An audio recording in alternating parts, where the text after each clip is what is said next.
धर्मवीर आनंदीगे साहेबांनी सुरू केलेल्या ठाण्यातील टेंबीनाका येथील नवरात्र उत्सवाची महती ठाणे आणि महाराष्ट्रापुरती मर्यादित राहिली नसून देश-विदेशामध्ये पोहोचली आहे। लाखो भक्त श्रद्धाळू येथे दरवर्षी येऊन देवीचे दर्शन घेऊन धन्य होत आहेत। श्री जयांबे मां सार्वजनिक धर्मादाय विश्वस्त संस्था आयोजित उत्सवाचे यंदाचे हे 48वे वर्ष आहे। यंदा दुर्गेश्वरी नवरात्र उत्सवातील देखाव्याचे खास आकर्षण म्हणजे तमिळनाडू येथील बृहदेश्वर मंदिर आणि चारधामचा देखावा आहे। अर्थात उत्तर भारत दक्षिण भारत यांचा समन्वय साधणारा भव्य देखावा आहे। नवरात्र उत्सवास प्रारंभ झाला आणि ठाणे शहराच्या इतिहासातील नव्या अध्यायास प्रारंभ झाला। राजकीय आणि सामाजिक क्षेत्रातील नामवंत व्यक्ती,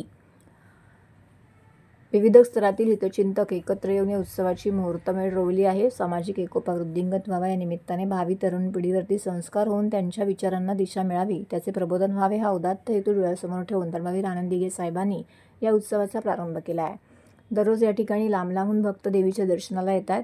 देवीच्या मूर्तीसमोर तिरंगा फडकवून यावेळी भारतीय क्रिकेट संघाचा विजय खासदार नरेश म्हस्के यांच्या नेतृत्वाखाली टेंभी नाक्यावरील देवीच्या मंडपामध्ये साजरा करण्यात आला आहे। देवीच्या मूर्तीसमोर तिरंगा फडकावून हा जल्लोष साजरा करण्यात आला। यावेळी खासदार नरेश म्हस्के, शिवसेना शहर प्रमुख हेमंत पवार, माजी नगरसेवक सुधीर कुकाटे, विभाग प्रमुख कमलेश चव्हाण, शाखा प्रमुख निखिल गुळजुडे यांच्यासह अनेक कार्यकर्ते पदाधिकारी यावेळी उपस्थित होते।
शांती आणि समृद्धी ठेवा, आयु आणि आरोग्य देण्याची देवीला प्रार्थना करा।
साम्राज्य